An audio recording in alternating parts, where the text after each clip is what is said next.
Assalamualaikum warahmatullahi wabarakatuh. Apa kabar anak-anak hari ini? Mudah-mudahan kalian selalu dalam lindungan Allah Subhanahu wa Ta'ala ya. Dan jangan lupa jangan kemana-mana kecuali kalau misalnya memang penting banget. Stay safe and stay healthy. Oke, seperti biasa kembali lagi bersama pelajaran Ibu di Pendidikan Agama Islam dan Budi Pekerti. Hari ini sebelum kita memulai pelajaran, mari kita ucap bismillah terlebih dahulu. Bismillahirrahmanirrahim. Dan jangan lupa mengisi absen di Google Classroom ya. Next, untuk materinya, apa sih yang akan Ibu bahas kali ini? Ibu akan membahas tentang husnuzon. Jadi, husnuzon itu merupakan kata yang berasal dari bahasa Arab, yaitu husnu dan zon.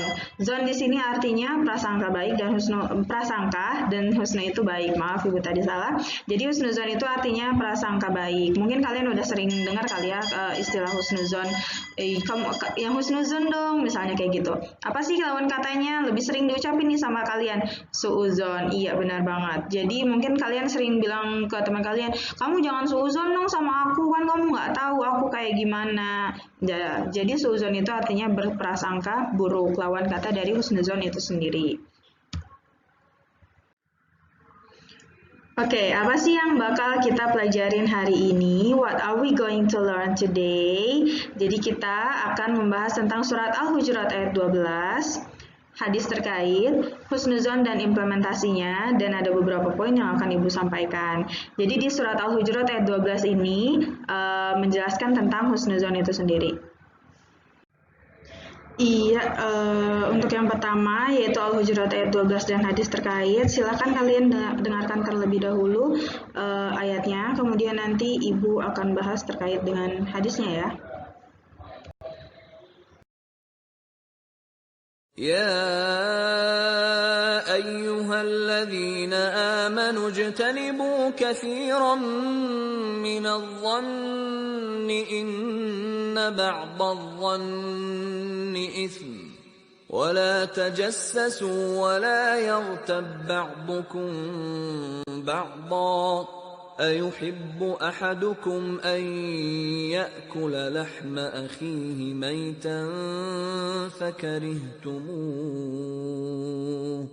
واتقوا الله إن الله تواب رحيم. Iya, di sini Ibu akan ngebahas tentang tajwid dari Quran surat Al-Hujurat ayat 12. Yang pertama yaitu lafaz amanujtanibu. Jimnya dia dibaca memantul. Kenapa dibaca memantul? Karena dia termasuk qalqalah dan ini itu termasuk dalam bagian qalqalah sugro. Qalqalah sugro itu jadi di mana huruf qalqalahnya itu yaitu ba, jim, dal, to sama qaf, dia berhenti di tengah kalimat atau berharkat sukun di tengah kalimat maupun ada di akhir kalimat dan berhenti. Karena itu dibacanya harus qalqalah. Kemudian yang kedua yaitu ismun wala. Ketika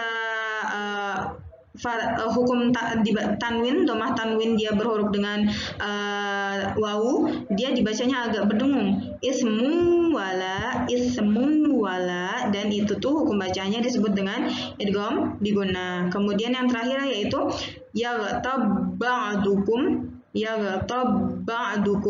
itu di situ ada ba mati, kemudian ke depannya itu ada ba dengan ba lagi gitu. Kemudian di sini itu hukum bacanya idgham mutamatsilan, di mana huruf ba mati bertemu dengan ba.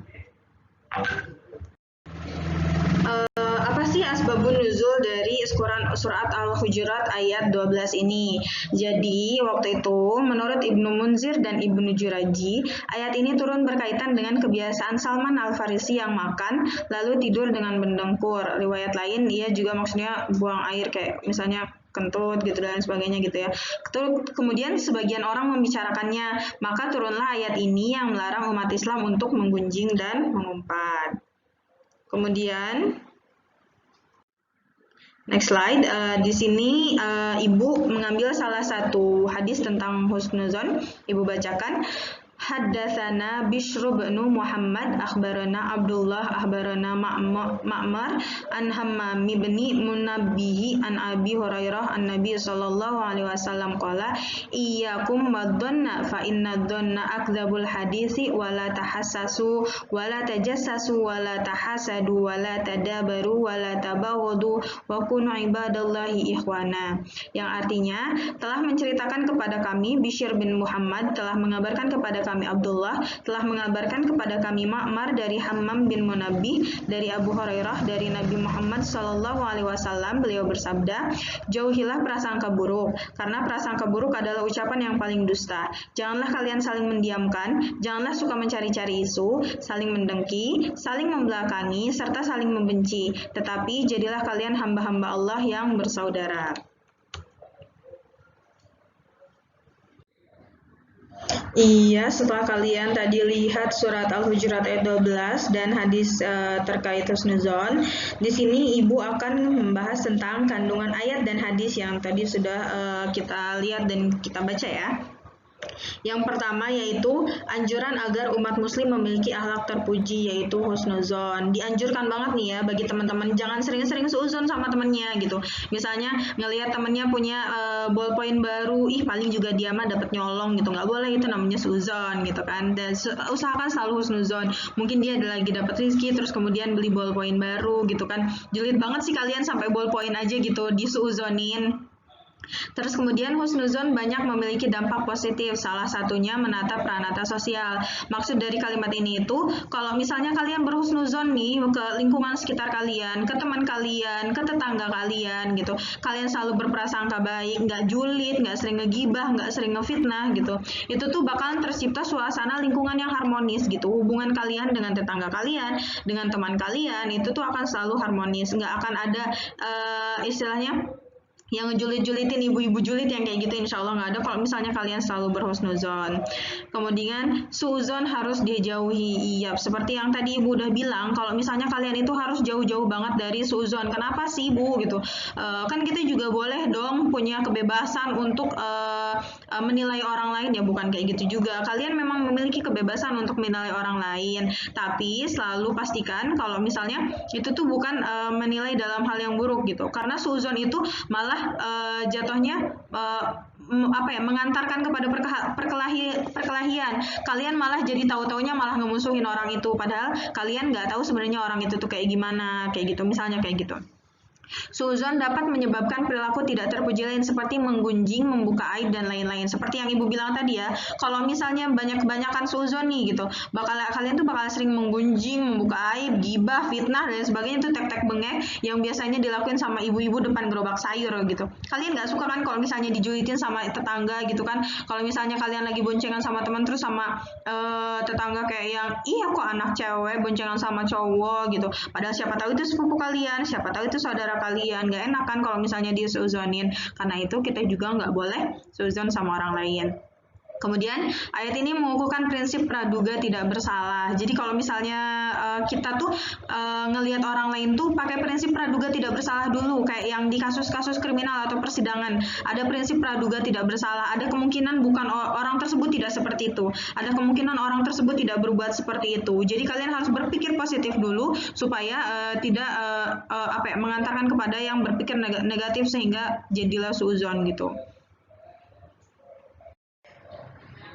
Oke, setelah kalian tadi mendengar pembahasan tentang ayat tentang husnuzon ini, kan pastinya ada hal-hal yang berkaitan atau sifat-sifat yang berkaitan dengan husnuzon ya. Di sini itu ada sifat yang harus dihindari ya. Ibu ngejelasin di sini bukan harus kalian praktekkan, tapi harus kalian hindari karena nanti akan ibu jelaskan efek negatif dari sifat-sifat di sini apa sehingga kalian harus menghindarinya, dan ibu juga akan sebutkan perbedaannya. Yang pertama lawan kata dari husnuzon tadi ya, itu suuzon, berprasangka buruk. Jadi kalau misalnya prasangka kalian hanya kayak yang kayaknya dia maling deh, kayaknya dia ini hasil nggak baik dan sebagainya, itu namanya prasangka. Kemudian turunlah ke gibah. Gibah itu apa? Kalian ketika udah ngomongin prasangka kalian nih di depan di belakang orangnya gitu kan, itu namanya udah jatuhnya gibah, ngomongin orang tersebut di belakang orang yang bersangkutan, itu jatuhnya udah gibah. Kemudian gibah ini bisa berlangsung ke si buhtan nih. Buhtan itu apa? Bohong besar. Jadi kalau misalnya kalian ngegibah, kalian awalnya cuma berprasangka buruk aja doang nih. Terus kemudian kalian omongin si prasangka kalian ini di belakang orang yang bersangkutan, sehingga terlahirlah buhtan atau bohong besar. Kalian di sini kayak yang karena kalian nggak tahu apa-apa, tapi kalian ceritain dan ternyata hal tersebut nggak benar, jatuhnya jadi bohong besar. Nah kemudian jatuhlah ke fitnah atau misalnya hal-hal yang nggak benar tadi, perkataan bohong tanpa yang berdasarkan kebenaran, tanpa kalian tuh sumbernya aja belum tahu gitu, terus kemudian kalian ngejelek-jelekin orang tersebut dan ternyata itu tuh bohong, itu tuh salah, itu tuh nggak sesuai fakta, jatuhnya jadi fitnah. Kalau misalnya hal-hal yang semua ini kalian lakuin nih, itu tuh nanti jatuhnya kalian bakalan kayak munculnya pertengkaran kalian sama orang yang bersangkutan, kalian silaturahminya nggak berjalan baik, kemudian hubungan kalian juga jadi renggang dan lain sebagainya. Padahal Islam itu sangat membenci hal yang berbau permusuhan tersebut gitu. Kalau perlu tuh harus dihindari jauh-jauh deh. Kalau misalnya ada permusuhan, ayo damaikan gitu. Islam tuh lebih ke kayak gitu. Jadi Ibu harap setelah kalian tahu nih efek negatifnya dari sifat-sifat yang berkaitan dengan ini, kalian bisa ngehindarin dan bisa menerapkan tentang husnuzon. Karena kalau misalnya kitanya udah husnuzon sama orang lain, kitanya nggak akan ngegibahin orang tersebut. Kecuali kalau misalnya ngegibahnya hal-hal yang baik, kayak misalnya, ih Masya Allah banget ya, gitu. Misalnya, ibu ini tuh udah sodako 1 miliar gitu misalnya kayak gitu, tapi jangan dilanjutin tuh, iya dari mana ya uangnya, jatuhnya itu bakalan jadi ngegibah hal-hal yang buruk. Intinya sebisa mungkin dihindari gitu ya. Oke, untuk yang terakhir ini Ibu ada sedikit quotes buat kalian. A person who reminds you to fear Allah is your true companion worth more than anything and everything this world can possibly offer. Dari Abu Maryam. Jadi sesungguhnya orang yang senantiasa mengingatkanmu untuk selalu takut kepada Allah adalah teman sejatimu yang lebih berharga dari apapun di dunia ini. Jadi kalian nih cari teman banyak-banyak. Terapkan perilaku husnuzon dalam pertemanan kalian. Jadi kalian yang nggak ada tuh istilahnya berantem sama teman, dan pastikan kalian mencari teman yang dapat membawa kalian membawa pengaruh baik lah bagi kalian. Atau misalnya kalau kalian punya teman yang maaf ya kurang baik, misalnya dia sering bolos sekolah, pastikan bukan kalian jadinya yang ikutan bolos sekolah, tapi kalian bisa ngebawa teman kalian untuk selalu masuk ke sekolah. Intinya kayak gitu. Yang terakhir dari Ibu, intinya jangan lupa untuk menerapkan husnuzon dalam kehidupan sehari-hari, karena itu tuh berguna banget untuk memperbaiki hubungan kalian dengan lingkungan sekitar kalian gitu. Jadi akan tercipta masyarakat yang harmonis lah gitu.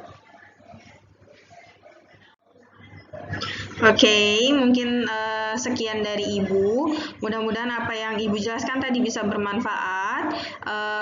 Jangan lupa mengerjakan tugas yang ada di Google Classroom. Thank you. Stay safe and stay healthy. Salam untuk keluarga. Assalamualaikum warahmatullahi wabarakatuh. Mohon maaf atas salah-salah kata ya anak-anak.